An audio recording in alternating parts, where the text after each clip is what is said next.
Everyone. I'm Lori Goodrich. I'm going to be talking about tapping into whole body sensory motor factors to support eating and mealtime success. I want to thank Therapro for inviting me to do a webinar tonight, and also for all of you for taking time out of your busy schedules, whether you're here live or you're listening to a recorded version.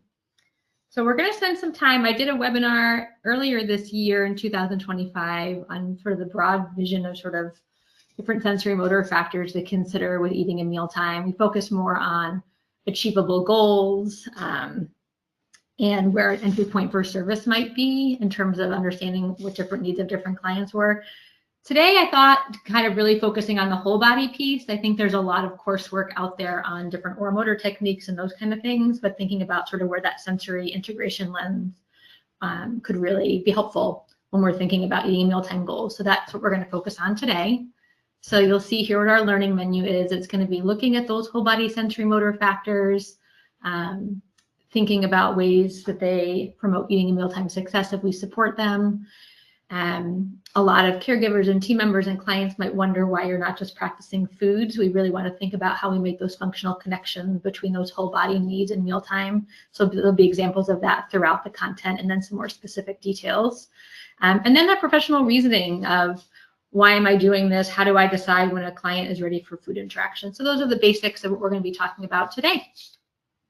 I always start with a slide like this because I am on lots of professional pages that ask questions like this, and I love when the answers are more professional reasoning of why are they having a hard time with food in the first place. And that's very much how I think when I'm working with individuals with eating and mealtime differences, that we really want to think of the why, because that helps really guide the what. Otherwise, we're just trying things, and it might work, but it might not, and then we're not sure why. This is a visual that this is sort of an idea that was in my mind for quite a long time. And then when I was working at the Kumar Center, we kind of formalized it as the focus model for adjusting eating and mealtime goals. And it looks like it's a hierarchy, but it's sort of a progression of intervention. And I really like it because it helps just think about where you are in the course of care. Most individuals, whether it's a child or an adult that I'm working with, they want that eating and functional environments to be the end. They want that to be the goal, which it usually is the goal. But these earlier phases are ones we have to think about of what if they have the building blocks and the skills to be able to do those eating and functional environments. So today we're primarily going to focus on this phase 1, which is more the whole body pieces. There's a couple that are part of the focus model that we're not going to talk about. One is fine motor, because a lot of people are listening are probably OTs and probably are very well versed in that topic. And the other one is interoception. I just want to acknowledge I would also put that in that whole body piece. And it does have touch points with the sensory discrimination component that we're going to talk about today. And hopefully that's the only tech issue. So what I was saying was we're going to focus on that phase 1, which is the whole body areas today. And we're going to exclude the fine motor. And then the one I was mentioning as we sort of were figuring out the tech piece right before that was interoception awareness, which technically I think has some bumping points with things like sensory discrimination, which we're going to touch on. But it's I would say you could just teach a whole course, a whole workshop on that. I could do a whole talk on that particular topic. So I'm kind of removing them as they're important, but we're not going to focus on them today, but they are in the mix of kind of what's going on. So this is the OTA, the Kumar Center, and the related Spiral Foundation do teach courses on focus. I like to just kind of highlight this as a way of thinking. It's not designed to be a protocol of master this phase 1, master phase 2, but it's just thinking about a progression that you might be using. And you might be moving back and forth in it depending on where the client's abilities are and where they're at in the course of treatment. I like it because I think it's a really nice clinical reasoning model. Okay, so we're going to spend some time today talking about the whole body sensory motor factors related to eating and mealtime. And the reason we're starting here, the reason it's that first phase of the treatment is it's often where there's underlying factors that are happening that are impacting mealtime exist. And we know that setting a nervous system up for safety is really important, and often using whole body techniques that are supporting these whole body sensory motor abilities is really important. We might be using them because that's where the identified sort of area or need or the challenge the person is having, but you can also use strategies that are whole body if it's coming from a different source. If I have an individual that's anxious or has had hard experiences around chewing and feels anxious because of that, I can still pull from these strategies and different sort of parts of the care model that we're using, whether it's in sensory gyms or it's doing food work.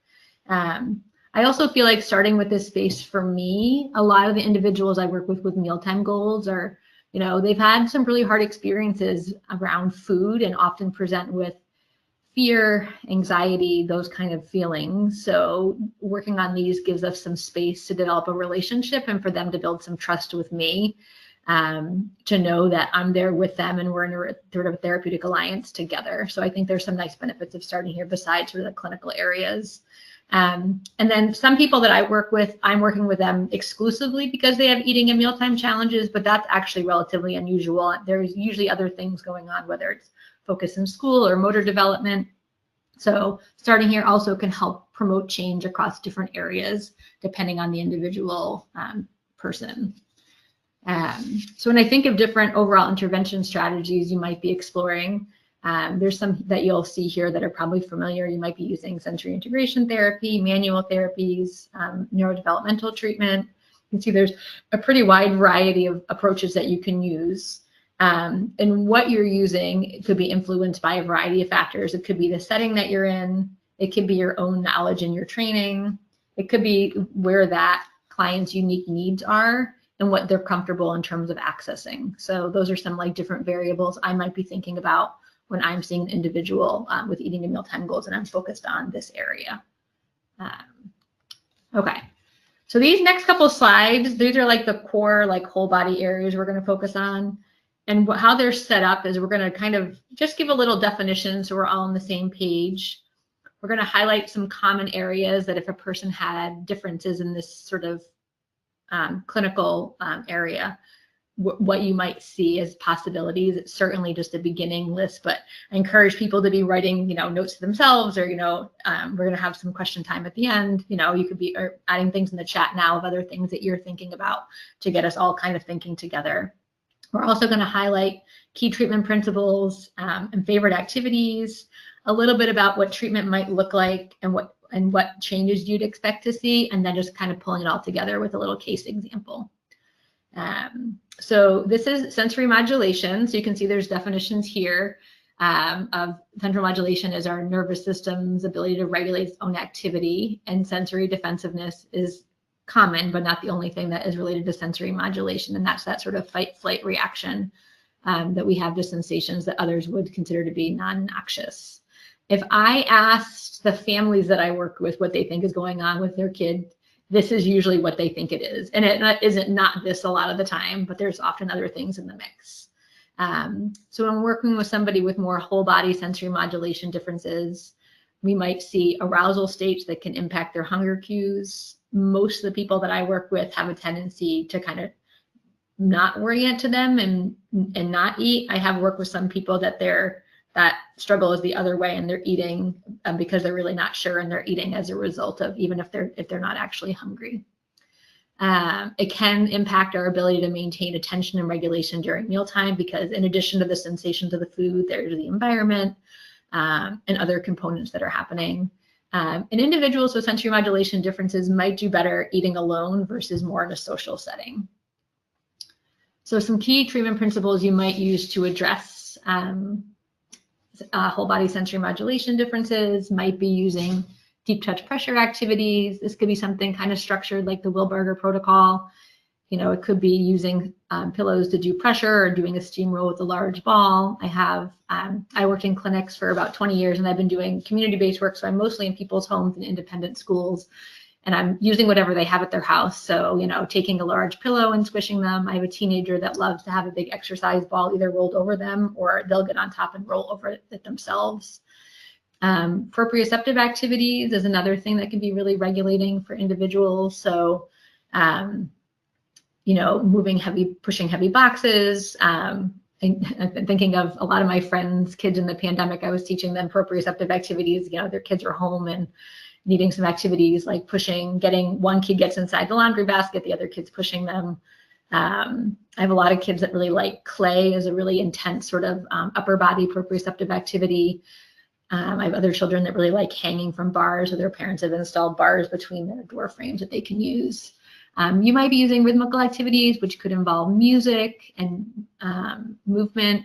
And then other modalities you might think about might be things like listening programs, manual therapies, and aromatherapy. Some of the things that I like the best in terms of what I might be carrying with me or thinking about how to set up at a family's house, it might be Lycra equipment.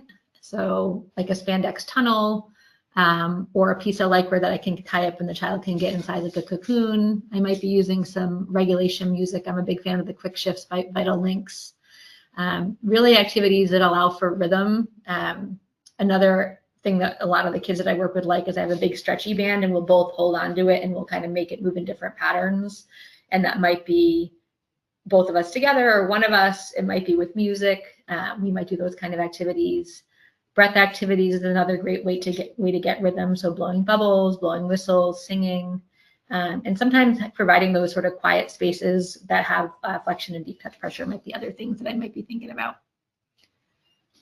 So what treatment might look like could be different from person to person. We're gonna dive into this a little bit more later, but sometimes we're doing more remediation-based sensory integration activities. So, we're doing therapy with the goal of changing that nervous system and getting it more regulated. We might also be doing what I would call prep-based activities to lead into oral phases. So that might look like, the teenager I was talking about. We might be doing some like deep touch pressure with the ball, and then we might move into the kitchen to do some food exploration. And how I'm deciding which thing I'm going to do might be based on where they are in the course of treatment. For that particular person, they're starting to get more interested in food. And so I really want to make sure I'm not thinking I have to stay in phase 1 forever to get to that last phase. Like, let's see if we can get the nervous system set up and get some real positive experiences with food. So we might be blending these together. Other things that I might be focused on might be home programs and sensory diets. Some families I work with, I see them less frequently, and we're setting up home programs and different things like that, so they can pair things, whether it's throughout the day or around mealtime, depending on what their individual child's needs look like. And then things like accommodations might be, sitting with a family of 6 might be too much for that child, or sitting in a cafeteria. So it might be thinking about how do we kind of shift things around. In the meantime, maybe while we're working on some other sensory modulation capacities, we might be accommodating to what their needs are. So these are a couple of case examples. I tried to do 2 for all of these because it's nice to see that not everyone's the same. The first one is Sophia, who's a 2-year-old that I saw. Her primary area of need in terms of goals was she had very limited food choices. And she, in her evaluation, just had a really wide range of whole body sensory motor and oral motor needs. And one of the tricky things for their family was if she got sick or anything changed, even the foods that she ate were hard. So it was really stressful for the family. They had also had a lot of other more traditional sort of feeding therapies of sitting down and practicing the food, and it wasn't working in a way that it was creating lasting change. So my focus with them was, I love seeing people in their homes for this reason. We would set up an activity at their house. So like a crashing game was a common one. We would like take couch cushions and make a game during the session that she liked, and then we would leave it there for the week. So it was kind of, I could do the therapy part and really tailor things, and then we could come up with a home program based on that. And then in the meantime, she was struggling with eating. So just talking to the family about, she's got some oral motor needs, like how to prepare food. She really couldn't eat a bunch of things that required chewing altogether. So we were just accommodating around what her skill sets were in that area while we were building out sort of her sensory modulation capacities to give her access to higher level skills in that sort of phase progression later. And then Willie is a 9-year-old I worked with that they were really, a child that presents with anxiety and a hard time meeting their energy needs and having a limited food choice. This person had done sensory integration OT before I work with them. So we were mostly like that. This felt like it wasn't as much of a primary thing. The family had some tools. I was kind of more bringing it from the clinic where they were getting OT before home. So coming up with some more specific routines at home. And then we were kind of moving into that food expansion because their nervous system wasn't starting at the very beginning of therapy. We could kind of move into the phases, and they really didn't have oral motor issues. So we could focus more on the food interaction piece. This is always an important thing I think for us to think about. I know when I was a new therapist doing feeding work, I always felt like the only thing that mattered was food intake, which doesn't not matter, but there's building blocks towards it. So I think it's really great to think about what changes you might see based on where the child is in therapy. So if you have a child that has sensory modulation differences, and that's the primary thing that you're using as an entry point to eating, you can still have mealtime goals, but they might not be food intake. They might. I have had kids, once this clears up, they eat a lot of food. But it's good to think that that might not be the case. And we want to, work with the family to know what might be other possible goals. So here's a couple that might change. They might be able to sit at the table for longer periods of time. They might be more comfortable being around less preferred foods. They might just be less reactive to being around foods, the smells, the looks. They might have more self-awareness of what's impacting their mealtime experience. This is actually my favorite. I was just mentoring someone earlier today, and the kid really didn't know why food was hard for him, I think because he's in such a state of overwhelm when he's around it. And I was thinking like, once this child's nervous system gets regulated, he's going to have a sense of like, I don't like the smell of that, or this part is hard. Whereas now he's in such overwhelm, I don't think he's really accessing that. So that can be a part that changes. And that one's a little tricky for families. They're like, it seems like it's getting worse, but it is good that like they're aware, because then they can add, we have awareness of how to help them and they can advocate for themselves. And being able to use tools to support themselves during the mealtime experience, kids building some, advocacy, skills, and just understanding kind of that there's things that they can do. I can take a break. I can move away from I can move my body away from other people. I can go, jump on the trampoline and come back to dinner, those kind of things.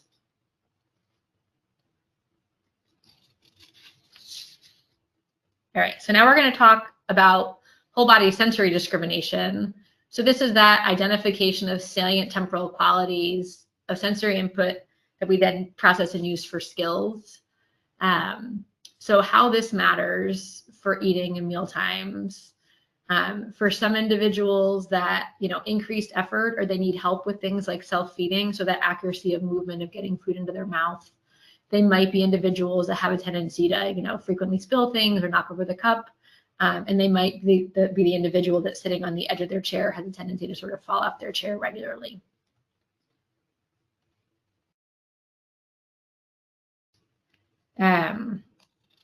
So the three, this is funny, I wrote key treatment principles, but it's really 3 key sensory systems, is getting enhanced input in a targeted way that works for that individual system, to the tactile, proprioceptive, and vestibular systems, just depending on what the individual's profile is based on their evaluation. If you're interested in learning a little more about that, I talked about that in the webinar I did in January of this year. And so some of my favorite activities and tools, I love doing junk pile. I love this because it works anywhere. I can think of doing this in a sensory clinic. I can think of doing it at home, essentially just taking like pillows and materials that are like safe. I think in the clinic we used to use tires a lot. And then you hide, they can just be exploring. It can be bearing treasure and they have to go find it, but they're just getting a lot of different sensory inputs that way. You can use swings, whether that's on a playground or in a clinic. Getting in positions that they have to use, they have muscle demands, right? So I have a couple of kids that I will wrestle with, and I'm really thinking about how much they're going to have to push and move. It's also a great way to work on the core, but in this particular one, I'm thinking more about the sensory discrimination components. Using a large exercise ball or an air pillow can be a great way to get movement and muscle engagement. Things at homes that I really like are tumbling mats and the nugget, which I had never heard of before COVID. And now it's just hard to imagine life without it, because there's so many different ways you can use it to move, whether it's the child moving the mat or, setting up the wedge and the child jumps on top and it crashes. There's so many great ways to get different types of sensory input. Spandex equipment, I think, is also a great way to work on this because you can get movement, you can get resistive movement against it, and you can get touch. So it's kind of all three systems at the same time. So if you have a child that has, you know, broad sensory discrimination needs, that's a great piece of equipment. So when we think of what treatment might look like, similar to when we talked about sensory modulation, we might be doing remediation-focused sensory integration treatment. Like I said earlier, when we're trying to do relationship building, you know, they're not really ready for, you know, food interactions or higher level things. Or this is really, they have sensory differences that are really getting in the way of mealtime and or other functions like motor skills, self-help skills, and those kind of things. We might decide to use that depending on our setting and our training. We might use sensory tools to support enhanced sensory awareness prior to a task. So, you know, a child that I see that might be working on skilled use of their hands for utensils, you know, we might be doing a game that we're pushing hands, or, you know, I'm pretending that there's a big ball rolling towards me and they're trying to squish me with it. So they're getting a lot of sensory input to their upper body before we actually do the skill activity of using their hands for self-feeding. And then we might be doing task and environmental adaptations and accommodations. So things could be, you know, if the child is really having a hard time with using utensils, or maybe they're just getting used to the food coming to their mouth, it might be that we're giving them foods that they can self-feed with their hands, or we're stabbing it with the fork and they can bring it to their mouth. So how do we modify those things, and how do we get them in the right chair so they're not doing so much work to understand where their bodies are, would be some examples of that. All right, so here's a couple more case examples. So Alan is a client that I work with that's 5 and has, one of their big goals is being able to self-feed. And so they have a pretty broad variety of whole body and oral sensory motor needs. So right now the self-feeding is one that's a big goal for the family, as sort of the big picture of what life looks like for independence. So, you know, we are, it's myself and another OT are using a sensory integration framework to really help with Alan understanding their body. And I'm doing a lot of work at home with helping the family understand how to get the food ready, what utensils might meet their needs in terms of, is it weighted things? Is it a larger grasp? You know, if self-feeding could be you cut up the food and put toothpicks in it and they can pick up the food and take it off that way. We're really working on, you know, the family building out some independence, because Alan wants it. He wants to be able to do things on his own, which is really exciting. And then we are also doing some of the things that I just described, with doing upper body activities before we're doing any practice with any self-feeding, so we can really build up that self-awareness. And then we're also using some chaining methods. So, you know, scooping and getting the food into his mouth on the hard side, but if we can get the food on the utensil for him, he's starting to be able to get it in his mouth and feeling like that. I always picture kids being like that. I can do this, which is always cool to see. And then Jack is another client that I've worked with. And this person, you can see from the goals that they actually have functional eating skills. I think this is always good to think of, that this does exist. And Jack, you know, is pretty self-conscious about where their bodies are, and they like talk about feeling really clumsy, and the cafeteria is hard for them because of it. So this is again that what we need to get to the why, right? The cafeteria is not hard because the food part is hard. The cafeteria is hard and uncomfortable for a different reason. So with this particular person, you know, figuring out, we're doing more an SI-based treatment to really help with that automatic and ease for sense of self. A lot of movement, a lot of proprioceptive. They're a little bit older, so we do things like the infinity walks and those things to get those systems to start to kind of wire together. And then working on like what kind of things are going to make what are not high stress when they're in that setting, that are just going to make life easier when they're in the cafeteria.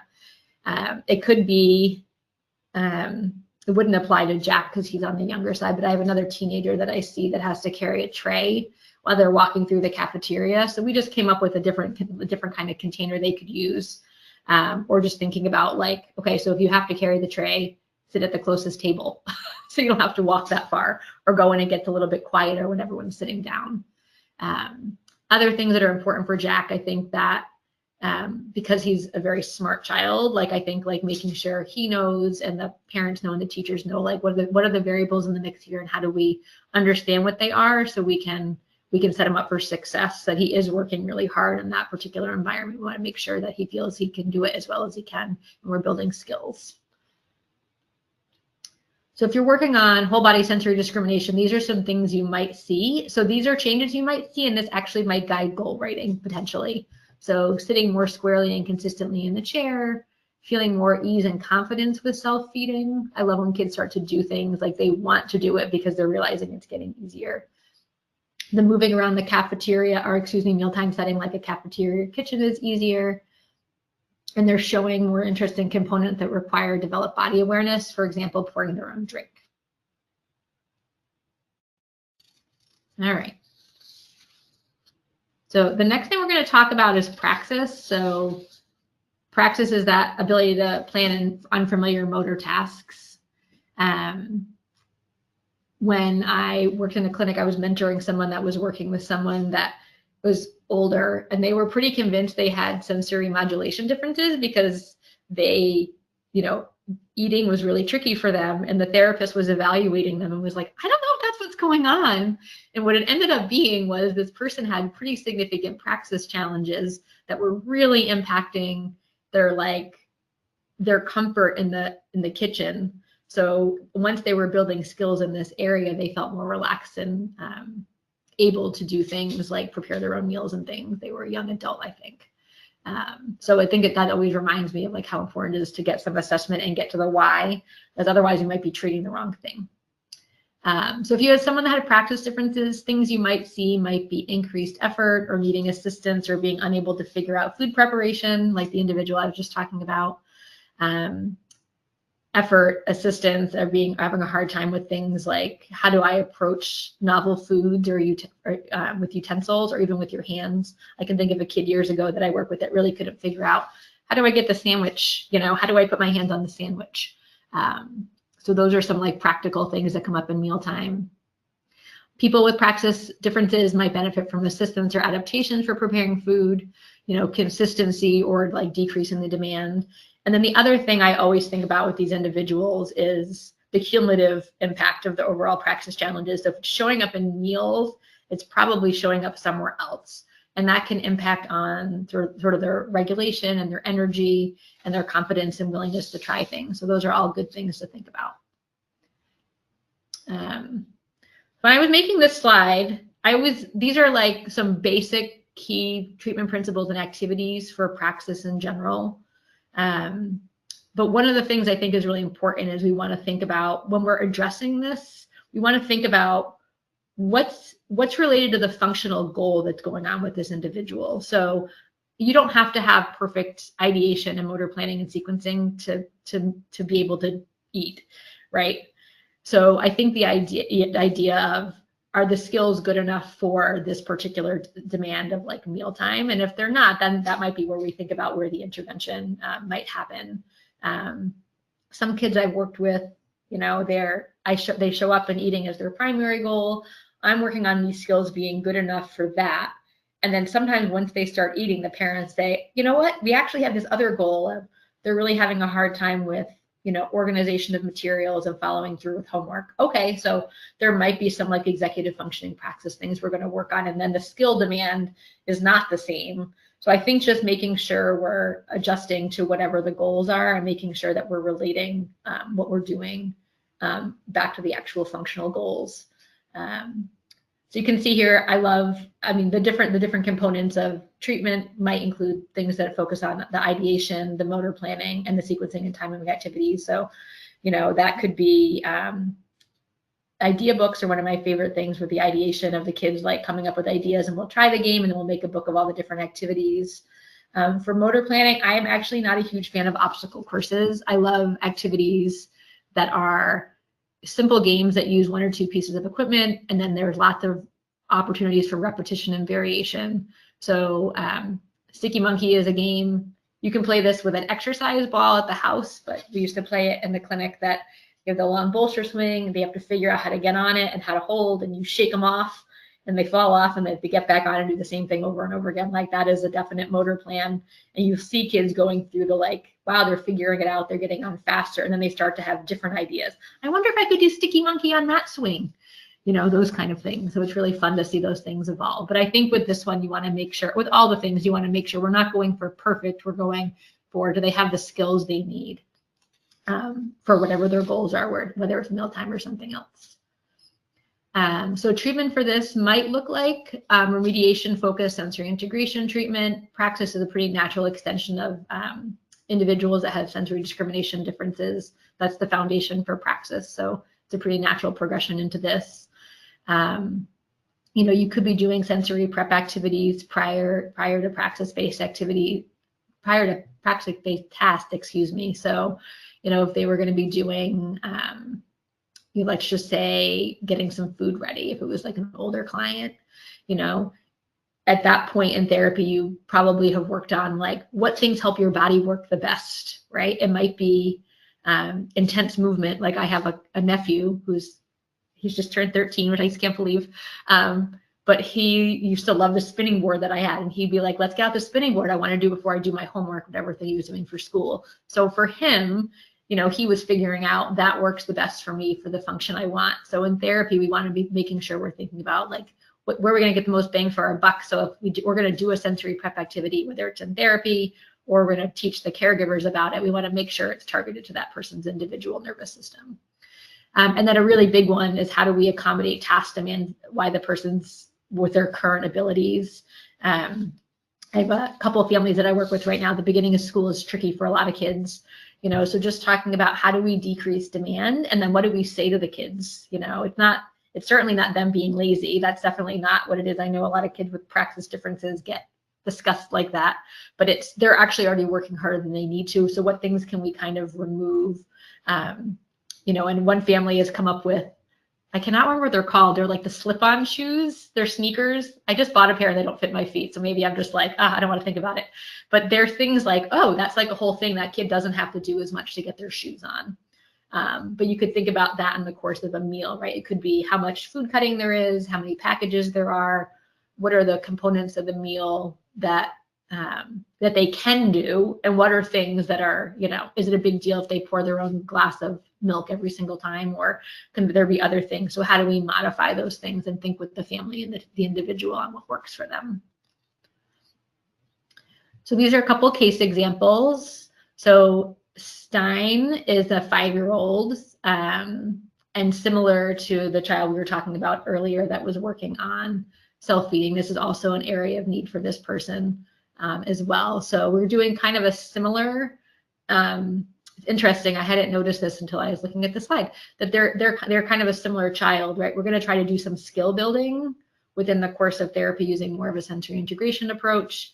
And then we're going to think of how do we develop ways to allow for developed praxis skills in the home setting. So some of those repetition things, you know, if we were in the clinic or school or home, the idea of how do I create some opportunities, whether it's in the classroom or with the parents, on ways that they can start to build out skills so they're really feeling more confident in their abilities. And then how do we modify things to create success? This particular one, like how this child has their food cut up, is pretty important for them to feel like they can figure it out. So that's one example of something we're doing. Mitch is a client I saw years ago. It's always funny to think about how old kids are now. Clearly I have an age, but of course they have. But this person is someone I saw for a variety of different goals. And they really wanted to be able to prep food independently. I think they were a vegetarian. So I think there's parts of like the family's meal that they were not interested in eating. So some of the things that we were doing were, we had been doing sensory integration therapy to develop their praxis skills.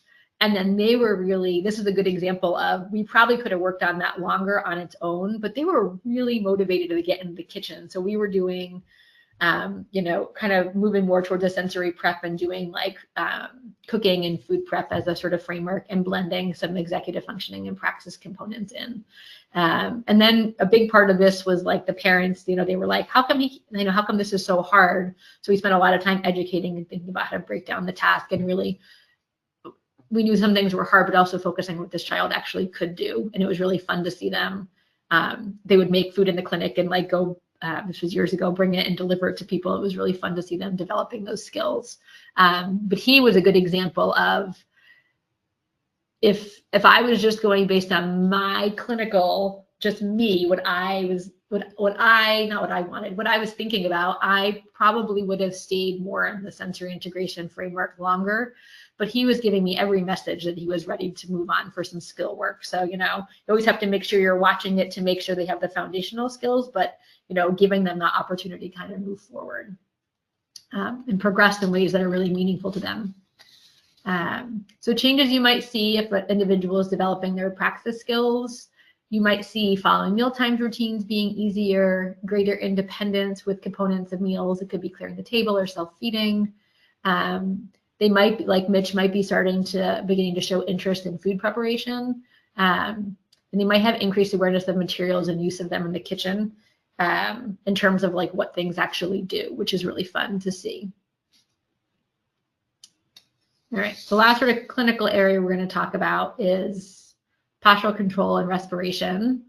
If individuals have differences in this, it can impact their ability to maintain that, like a functional upright posture during meals, and they might benefit from things like a supportive chair or adapted length of time for meals. They might show signs of difficulty coordinating their breath while eating or drinking. You might also see that outside of eating and drinking, in terms of like if you're doing blowing bubbles or whistles or something, you might see those things in non-eating situations as well. You might see them, having it being tricky to have skilled use of their hands when they're feeding themselves with utensils or holding a cup. And postural control and respiration can impact your regulation state. I was mentoring someone this week, and the child had some pretty significant breath issues and some regulation differences. So we were talking about this idea of like breath is a regulator. So if it's impacted, it can impact that sort of regulation state for sure. So if we're thinking about what we might do for treatment activities, tonic muscle activities, super fun, could be like static activities. I have a lot of kids that like wrestling, so that's kind of a fun one.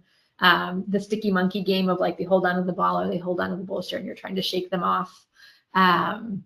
Those are some great activities. Upper body activities, it can be something specific during a gross motor activity like weight bearing and climbing. It could be thinking about, I have a lot of kids that end up in this sort of like yoked shoulder position of like, how are we setting them up during fine motor activities so they can even just get some general alignment and feel what it feels like to have their shoulders in sort of the right position. And then doing a variety of respiratory activities. So things I love, I love coming up with these things. My current favorite right now is those accordion tubes. You can shove stuff in them and blow them out. I have a kid that's turned it into the vacuum game that he goes around and sucks up all the pom-poms and then he blows them out, because you're getting varying resistance and demands. And so I use some toys like that you can use in different ways. Whistles are great with different demands. Always just trying to think of, am I getting the alignment in a wide variety of breath extension? So they're getting used to having breath control versus the being the primary thing that a lot of the clients that I use is what they're doing when I meet them. So other posture activities might be the sticky monkey game that I was mentioning that you could do on the bolster or the ball. You could do things like, wheelbarrow walking and those things over a therapy ball. I love power kicks, so the kids lay on their back and then you throw the ball and they have to kick it. If you're in somebody's house or somewhere smaller, a pillow works really well, or a stuffed animal. Those are some really great ways of getting some core activities in that are really fun. Crawling, no matter how old they are, is a great idea. And if you're in a setting that has floor bolsters, which I am not, I think they're really great for precision. And you can do lots of fun games on them, even if it's like the kids are just sitting on it and you're putting toys down that they really like and they're, picking them up. They're getting some core, even thinking about where to position things, they can get some good core activation in there. So what treatment might look like, you could be doing remediation-based activities. So these would be quite a few of the ones we were just talking about, right? you're doing those activities with the idea of getting their sort of posture and respiration system a little bit more online. You might be doing preparatory activities. So if I use Mitch as an example, if he needed a little jump start to his core muscles, we might do, okay, we're going to do 10 power kicks, and then we're going to do 10 walkouts over the ball. He was a child that was a little older, that like more sort of an exercise based activities. We might do those before we went and did food work. So those are some ideas of things you could do. You could also do, sort of funny, sensory diet is a typo. I'm sorry, that's not what I meant to put in there. And then accommodations for posture and respiration might be, for some kids, like straws are easier if they have breath control issues, making sure they have a stable chair, sometimes the sides, and making sure the table is the right height. Those kind of things would be things to be thinking about. And treatment doesn't have to look, I'm not sure if I said this earlier, treatment doesn't have to be like, pick one of these. You could be doing a combination of them. It doesn't have to be, all of one and none of the other. It's finding the right combination to kind of meet people's needs. Okay, so we're going to do a couple case examples here with posture. One of my current kids, which is always so fun. I've de-identified everybody, so not the actual names, but Chris is a little guy that I see right now who's 3. And a big part of what was going on with him when I met him was his sort of ability to coordinate his breath while he was eating was really making food feel unsafe for him. So he would get food in his mouth, he would essentially panic, not choke, but he would get himself worked up and he would throw up. It was happening pretty regularly. And so there are some other things like oral awareness and some other things that I really felt like the breath control was really big, and he was just, you saw him and it was like the shoulders were up and rounded. If he did any breath things, he really wasn't getting any chest expansion.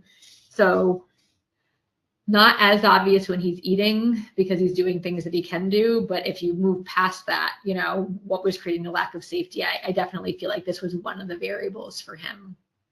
So we, in sessions, have been addressing sort of the underlying vestibular processing difference that's contributing to the postural difference.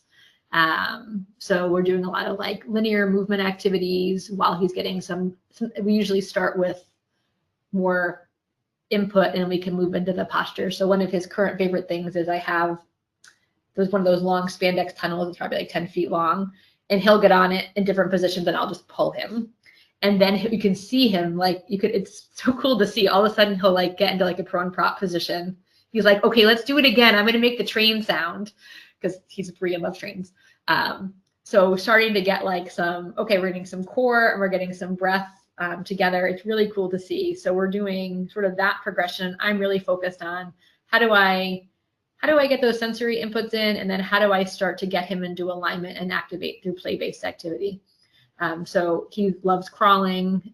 He's a big fan of trains. So we're doing a lot of like through tunnels and those kind of things.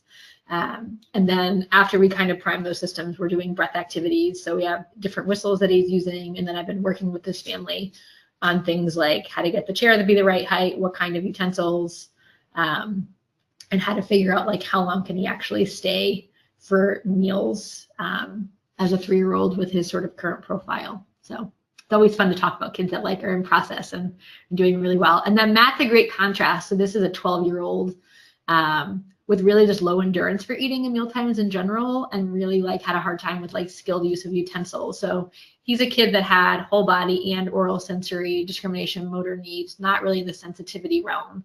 But for him in the clinic, doing more like an SI approach, because he had goals around eating in mealtime, but he was tired in general. So we really wanted to make sure we got to these underlying sort of vestibular postural needs. So we would do activities like Sticky Monkey and come up with all sorts of activities like that he would do. And then we did a home program with a focus on core and breath. And he happened to be a kid that was also into exercise. So we could do, come up with like a little exercise plan that he could do. And one of the best tips that I can give you to get kids to stop holding their breath when they're exercising, sort of funny, I do this all the time when I'm exercising, so it's the no judgment zone. But they just being like, when they're doing the kick activity, so they're like lying on their back and they're kicking the ball, I'll be like, what the funny sound do you think you can make when you kick it? So they'll kick the ball, be like, yeah, but they're not gonna be able to hold to their respiratory diaphragm. They're gonna have to breathe while they're doing it. So you're like kind of getting these things to kind of sync up together. All right, so I think these are good examples of different kids that had actually some similarities, but at different ages. How do you tap into that sort of interests, and how you're going to approach their therapy? So Chris, more of like, let's play trains, and Matt was more exercise. So things you might see if you're working on posture, you might see improved endurance for staying in the chair at meals.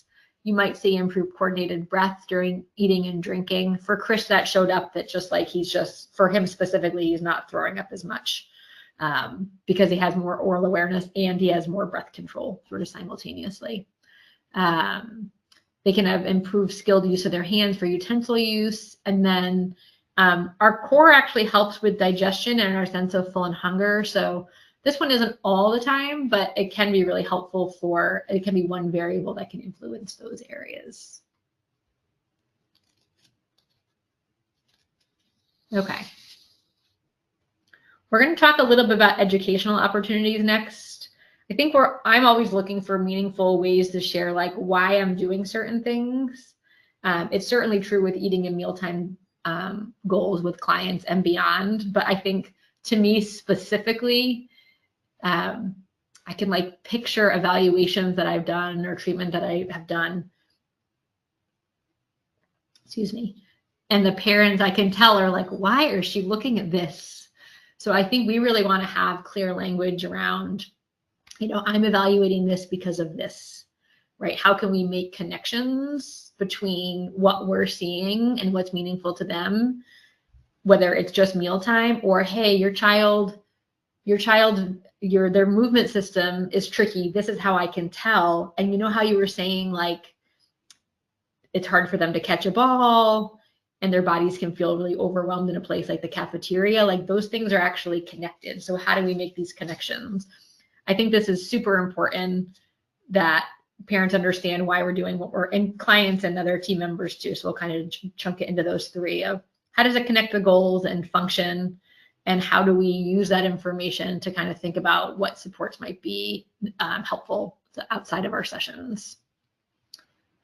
So the first one we're going to talk about is the client education.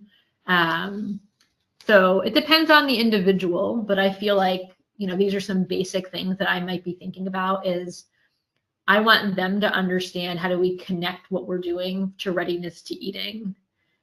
So the client that I was talking about, that we were thinking like, okay, what does your body need before it sits down?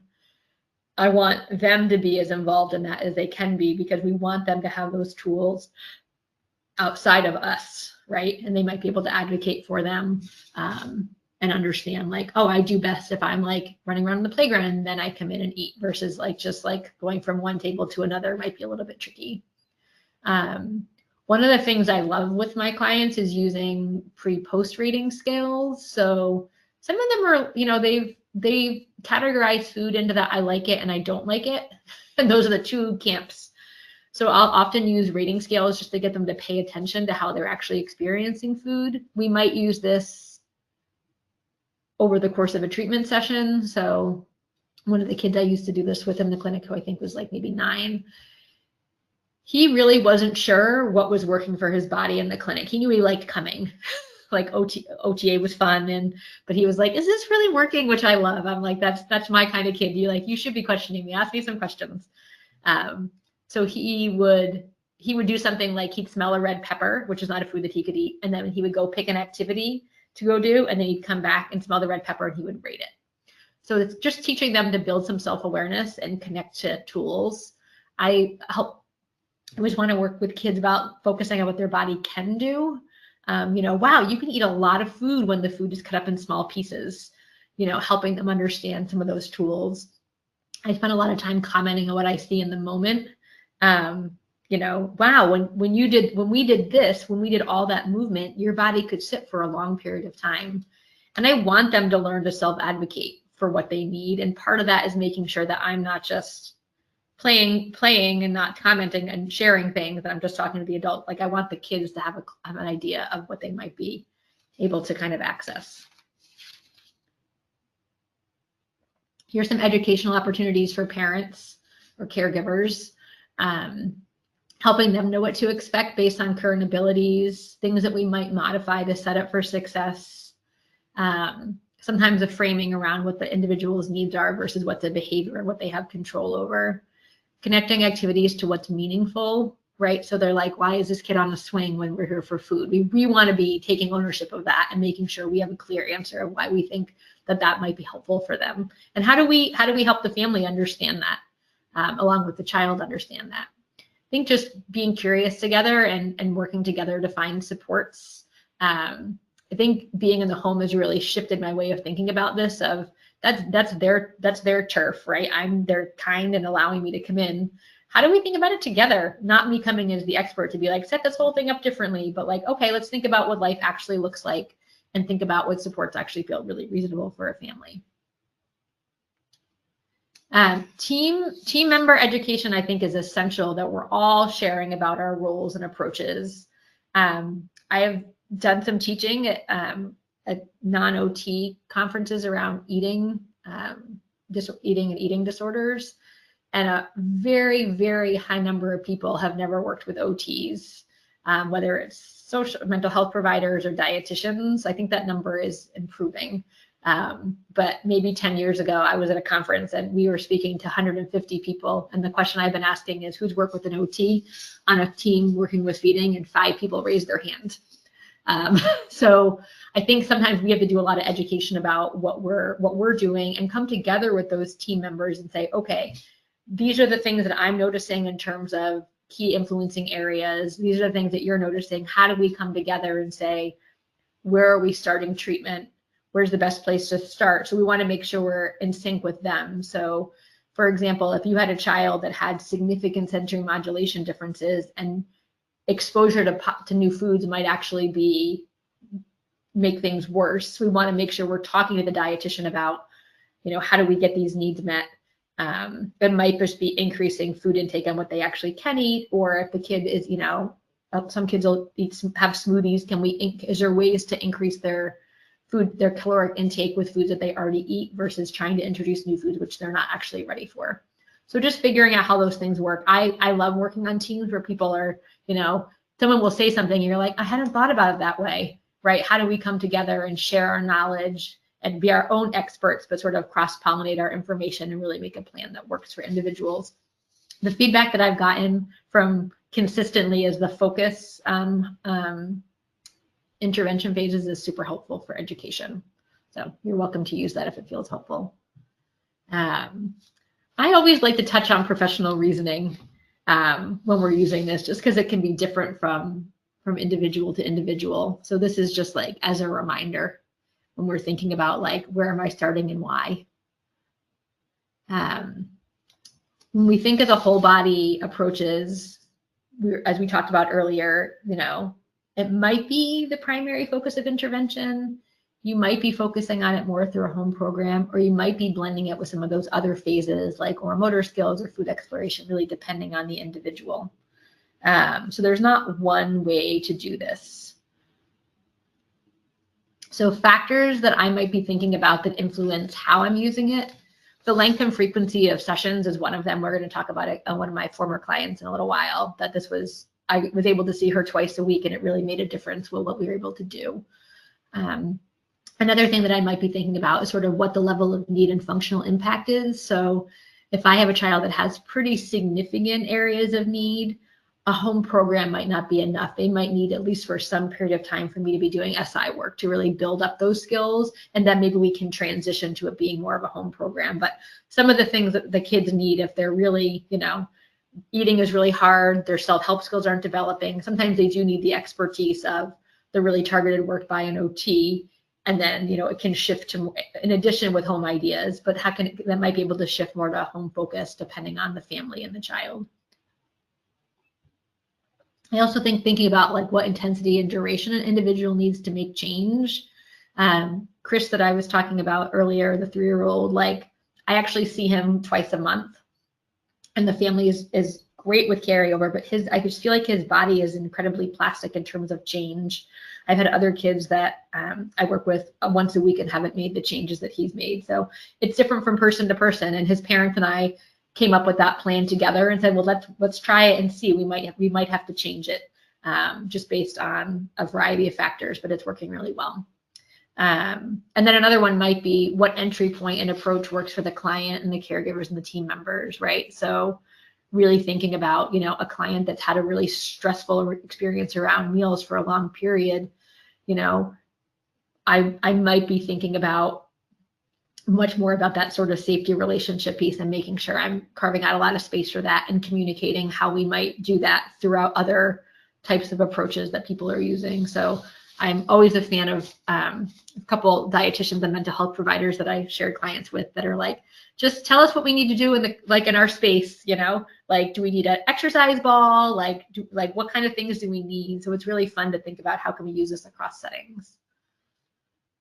I think it's really fun. So if you were thinking about the whole body as a primary intervention, we might be thinking this for a couple of reasons. We might use it because there's a variety of whole body factors that are significantly impacting on eating and mealtime. The person might also have goals that are impacted by those whole body areas of need. And their current abilities really suggest that they need that sort of safety and relationship for future success for eating and mealtime. So this is Sophie, who we talked a little about earlier. So she's 2, traditional oral motor therapy, really not effective. We really kind of focus really on her whole body needs as a readiness for the later phases. And then part of the time I was spending with parents just educating on food choices and food prep. And so really focusing on this kid's nervous system needs to feel safe and connected with the people that she's doing this work with. And that's going to be a stepping stone for future phases of treatment. This child's mom, I can't remember what she did, but she was in healthcare, and I love when people say this is actually one of my favorite things about my job, where they're like, I really wasn't sure about this. And then she started, she was actually showing interest in more food when she was getting sick. It wasn't impacting her current diet as much. So I think it was really powerful for them to see what changes could happen. And they were really bought into, setting it up an activity and keeping it for the week. And then, I would come the next week and come set up something else, or maybe it was the same thing was still helpful. So that would be a good example of sort of that whole body intervention with like a side of parent education and support on some of those other areas. If I was going to use whole body as a home program, the reasons I might consider this might be, they have select areas of needs that I think can be addressed through home programming, and that I have a client and caregiver who are like motivated and have had success with carrying over other approaches. Chris's family was a good example of, they are excellent at taking the things that we do, and I can tell the next time because they'll be doing the activities with me, and I'm like, they've been doing this since the last time I saw them. And sometimes I come up with other cool stuff that I always like in terms of a way to use, to use a whole body tool or something like that. We're using the Wilbarger brush. We were pretending it was a cleaning brush, and that became like a whole activity they were doing at home, which is really fun. Other things that might come into play here is you might be working with another team member that sees the individual more regularly and can help with carryover. So I've done that. I did some consulting at a dietitian's office that I was more of a consultant. So I would see the person occasionally, and that team member was the one that was doing more of the implementation and would circle back with me if they needed something. So there's definitely different care models. It depends on the team, the individual's needs for sure. And then other factors that come into play, which are like logistical ones for families, travel, cost can be one. I always think we want to make sure this isn't the only one. So Chris is a good example of, if that hadn't worked, I wouldn't have just kept him on my schedule indefinitely for like two times a month, because it probably wasn't working. But for him being like, okay, we're making progress. The parents are learning tools and ways to support him. We can keep going with this. So a case example for the whole body home program. Lenny is a 10-year-old. Lenny presented more with sort of sensory defensiveness and regulation needs. He didn't have any oral motor needs or safety concerns. When kids have oral motor stuff, it's hard it wouldn't be something that I would recommend being like, I'll see you once in a while. Because it's harder, it's a little bit trickier for the parents to carry stuff over. But this family was really motivated to figure out a home program and think creatively with the more of a consultation team with the mental health provider and the parent. So I would actually see him. I don't see this client anymore. It's funny when you're like, I think it was every 3 months, but I would talk to the mental health provider and the parents every month. And we really focus on the sensory diet and this child building awareness of what their body needed. It was really cool to see the changes that he was able to achieve. So I don't think this works for everybody and for every family, but it is really neat when it does work. All right. So blending whole body approaches with the oral food phases. So that like that latter part of the focus one. Reasons you might consider this are the individual sensory motor abilities are developed enough to consider this, right? Either at the beginning of treatment or over the course of treatment. You might have a plan of care that allows for expanding into food work. So maybe you might see a kid a couple times a week, that over the course of the week, you know, they're getting more regulated and they have the capacity to move into those phases a little bit. I don't want to say quicker, but sort of in a more connected flow over a short period. They might have select needs that are impacting on their food interactions. And the other one, and actually this one's huge for me with the kids that I work with, is they're showing interest in food. And I usually will want to capitalize on that. You have to be very thoughtful about what foods you're picking and why you're picking them. But if kids are expressing interest, sometimes it shows up with the parents first being like, oh, they're noticing stuff in the grocery store. And then they start asking about what other kids that you're seeing with food and what they're working on. And, you know, could I bring something for them? So it's really fun to see. It's not every time, but enough, it happens enough that it's fun to see when they are building that confidence. So this is Emily. This is a 6-year-old I saw a couple years ago who had a pretty broad range of goals, including expanding comfort with eating a wider variety of foods, but had things like comfort with self-help skills, play skills, sleep, like lots and lots and lots of things in the mix. And her evaluation showed that she had some whole body sensory motor areas of need and some oral defensiveness. And so when I worked with her, I started seeing her once a week, which was going pretty well. And the parents wanted to sign up for a second session of mealtime sessions, which I was like, oh, this is interesting. They kind of, you know, it's not like one day I'm going to show up and like, here's a bunch of food and we're going to eat it. But what we ended up doing was we would do whole body. It was always about how she showed up. So there was never a had to plan, but in general, how our sessions floated, I would see her back-to-back days and she'd be much more regulated during the first session. And then the second session, we would like make a plan of like, what do we think we want to do? Do we want to make a recipe? Do we want to do those kind of things? And so she was interesting that I wasn't actually trying to work on increasing her food choices. I was really just trying to create some positive association with food and model for the family different ways to support her. When I met them, they were really kind of like, well, we're going to pay her to eat the food, like pay her money. And I was like, well, no, that's going to work. So they really needed some modeling and education around why things were hard for her. How can we create a positive experience for her? And I do have I opted not to show videos on this because it's going to get posted online, but these hysterical videos of her, she's pretending, well, she's not pretending. We're pretending I'm interviewing her. And she's like, I'm trying guacamole and chips for the first time ever. And I'm pretending like, well, what does it taste like? You know, and asking all these questions. They're really funny.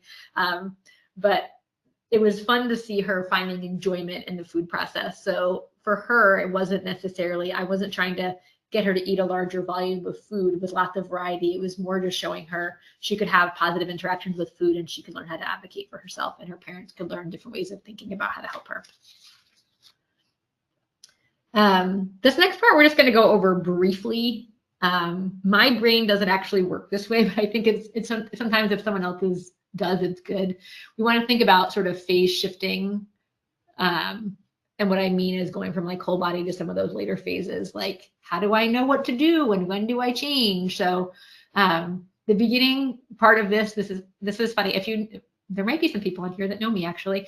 My brain very much does not, I'm not with kids thinking of percentages like this, but for some people seeing that like over the course of time, how you're spending your time is going to be different. You're still going to show up with the kid. Like if Emily had a day that that we were supposed to do food stuff and she had like not slept and, something else was off, or she had something else was tricky.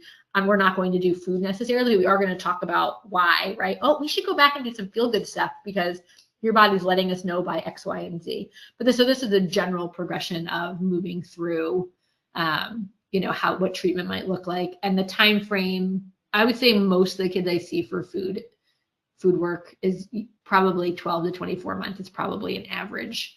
But these numbers they're somewhat arbitrary. They're not like at this exact time, this is what happens. But it's just good to think if your brain works this way. I like to include things, even though it's not how my brain works.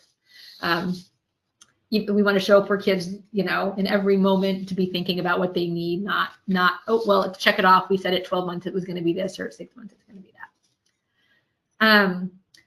I have to leave in some things around, or include some things on factors to consider in the moment when you're doing treatment to decide some of this progression. This is a little bit more how my brain works. So if this speaks to you, as a colleague I used to have would say, welcome to Lori's brain. This is how my brain works. So these are factors to consider when you're looking at those phases of focus, right? You're like, okay, we've been in phase 1 in the whole body, and there's sort of a little bit of a hierarchy within there, which is the progression we just kind of went through today. But the idea of like, are they ready for something else? These are some things that I would call in the moment thinking, right? Not over the long course of treatment, but I'm with this individual. Do they have the skills? Does the client have enough of the skill you were working on to move into the next phase as it relates to the short-term objective for the session, right? Are they regulated enough that they might be able to have a positive food interaction? Are they regulated enough that they could sit and do some oral motor activities, those kind of things, What changes are you looking for to know if you could move on? And these can be different from kid to kid, right?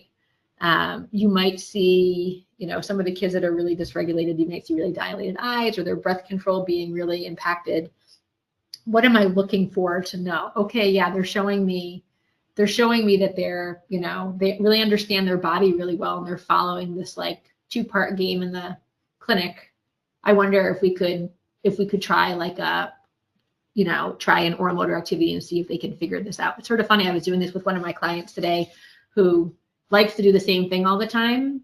And I kind of was like, well, they seem like they're in a really good place. So I just kind of floated the idea of, wow, I've been thinking of this new knockdown mouth game. And they were like, what is it?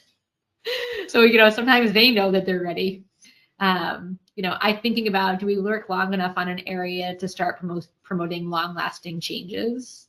It doesn't mean every session has to include that, but the idea of like, where am I in the progression of helping them long-term with their goals? Should we continue to work on some of these things in future sessions, and to what degree? So if you had a kid that just figured out how to do a 2-part activity for the first time, super exciting. You're probably going to work on that in the future. It doesn't mean that it has to be in that moment that you do all, for the entire session that you have to do that, right? But just thinking that they have the building blocks that they need to move forward. And I'm always asking myself this, am I noticing anything? Where's the client reporting anything that suggests we have to revisit something in an earlier phase? So maybe I'm doing food work and I'm in the kitchen and the refrigerator turns on and I see the kid do this, right? It does not mean we have to leave the kitchen, but it does let me know, okay, that sound sensitivity piece is still there. I have to make sure I'm holding on to all those things. And here I'm thinking about like over the course of intervention, about factors. So to what degree is the causal area impacting functional abilities? Did we work on this long enough to ensure long-lasting changes? And how automatic is the processing and skill? One of my younger kids that I see, not for food stuff, but for dressing, like he's just figuring things out with like getting his hands to take his pants down. And his parents are like, oh, he's dressing himself. So he is. But like, that's still a lot of work. So he can do it in a certain situation, but now he's at school and they have like those open bathrooms for little kids. And I'm like, he's not able to do it there yet because he's just figuring it out one-on-one. So just let me know, like, we're still in process. Should we continue to address this in future sessions, and to what degree? You know, that might be, oh, wow, we're really starting to see some tongue movement, but is it enough for that child to be able to really break down food? And then how does performance in an area relate to functional goals, mealtime and beyond? So when we were talking about praxis, right, we were saying, do they have the skills they need for what they want to be able to do? And that could be meal prep. It could also be playing a sport, getting dressed. It could be a lot of different things. And then again, am I noticing anything that reports suggest I need to kind of revisit something? And do I need to adjust my approach based on the feedback from the client, caregiver, team member? I put a lot of value in what I see with kids when I'm with them, but I put probably more value on what's happening when I'm not with them. So I think just like making sure you're carefully listening to how the family and the client is experiencing things outside of it, because usually with us, we're the just right challenge most of the time. We're cue to eating or whatever it is that you're working on, like, oh, I'm working on regulation stuff or feel good stuff with Lori. I'm working on food with Lori. They're one-on-one. They're getting exactly what they need. So they're going to look probably their best most of the time with us. I'm very curious about what they look like if I fade support, or what parents or caregivers or other team members are reporting. And these are just some questions. I'm super into, like, how do we think about what's guiding the process, as opposed to like a checklist of like, these 5 skills need to be achieved. You know, these are some questions that you might be asking yourself when you're trying to figure out, like, where are you in the course of treatment, and knowing, like, do I move on? Are they ready for this? How do I know what we're doing is effective? I'm not going to read through all of them, but I just think they're good questions to be asking ourselves. And the one I am going to comment on, because I get asked this all the time, is by sometimes adult clients that I work with, but also by parents and caregivers of their child is not eating enough food. So what are we doing in the meantime? Right. So they're showing up. The goal is they have 5 foods that they eat, and they don't eat it. They're, eating 500 calories a day. So some of the things that I think about is a trusted dietitian referral that you collaborate with can be really helpful to figure it out together. Other things that I might do are pairing sensory diets with preferred foods to sort of maximize hunger and engagement. I might work with the family on mealtime routines. I've had multiple families that it's stressful that your kid's not eating, and then they're snacking, and that's impacting how much they're actually eating over the course of the day. So just how do you, like, gently figure out together how we tweak those things? And then the other thing I think we can do is just having a working knowledge of, food properties, and how we might be able to shift things, not to fool the child at all, but to be like, I remember I saw when I was in my 20s, I saw someone that was in their 20s, and he ate almost no protein. So we were just working on, like, mixing his regular yogurt with a little bit of Greek yogurt until he could eat Greek yogurt. So, like, small changes like that. But sometimes it's like, just what's more calorie dense that you can put in a smoothie if your child is drinking smoothies, and those kind of things. That's small enough changes that actually works for them. We're not trying to, change lots and lots and lots of things. We're always trying to keep in mind that safety relationship. You want kids to trust you and feel like they're, that you're in it together, that you're not, like, doing therapy to them or, like, trying to fool them. And then these are just some professional reasonings, part of a team. What are those key factors? How do we coordinate our approaches?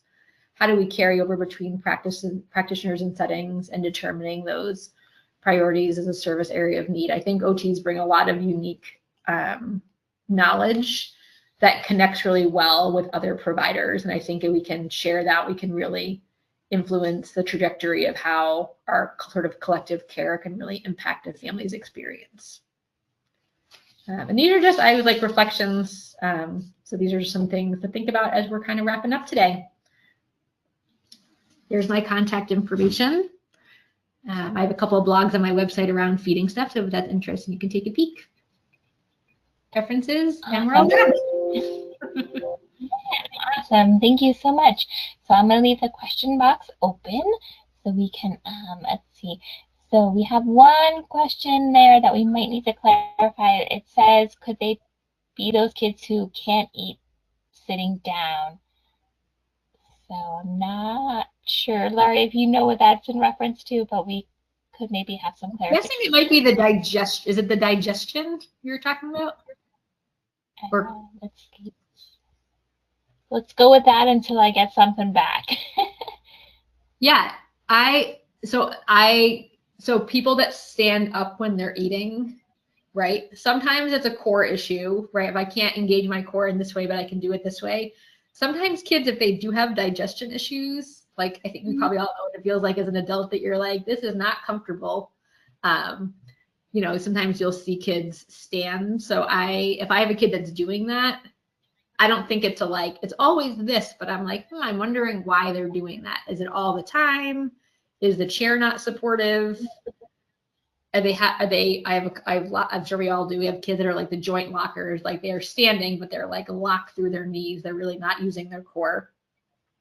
So it might be indicative of a couple of different things. It would just be a matter of that's again, one of those whys. And sometimes that is important for the dietitian to know because it could be signs of GI distress and those kind of things.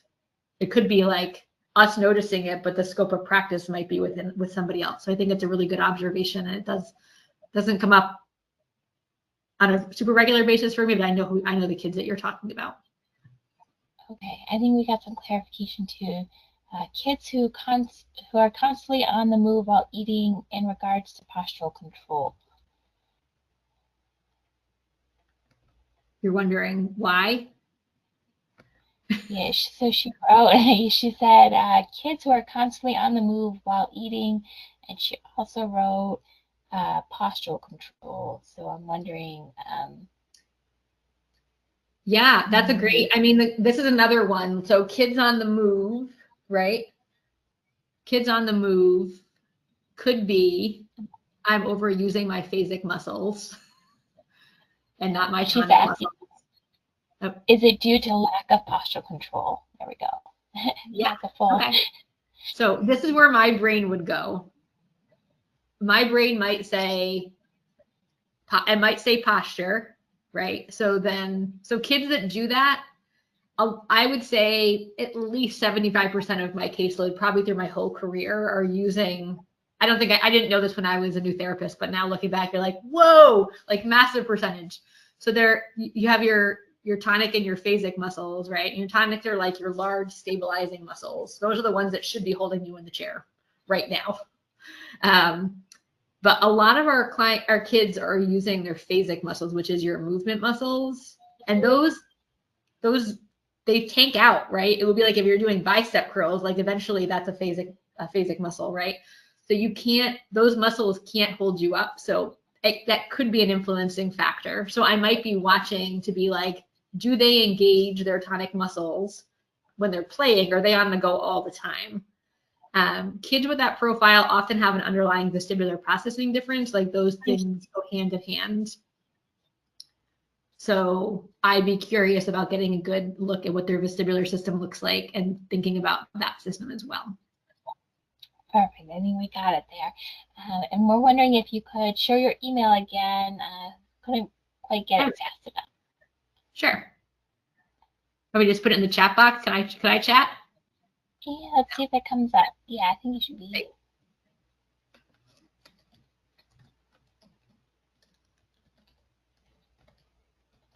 I think it's at the end of the slides also, just as a. Oh, perfect. So it should be, if you go to the handouts, I included it on there, so you'll have access to it.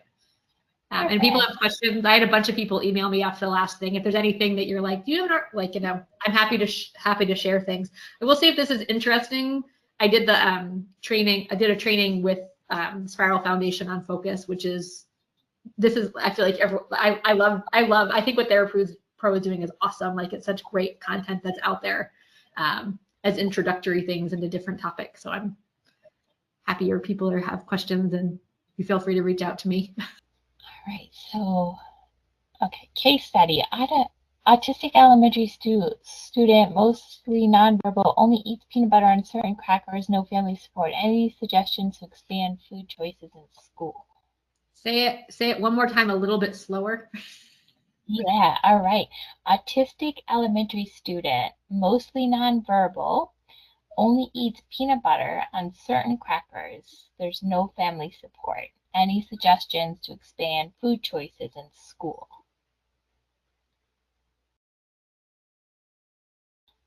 So I feel like I always sound like a broken record with this, but like, why do you think that that's happening? That's the question you want to ask, right? Through assessment or collecting more information from whoever you have access to. That would be my thought pattern, because you don't know what you're going to do unless you know why they're doing what they're doing. So that might be, yeah. It's a great observation. It is good to know when you know, not every family is involved in this, especially when you're in schools, right? So it's certainly good to know that that's a variable mix, but that's what I'd be curious of. Why do you think that that's happening? Perfect. All right. It looks like we hit all the questions in the question box. So thank you, Lori, for presenting. Thank you, everyone, for joining, and I hope I see you all next month. Have a good night, everyone. Thank you.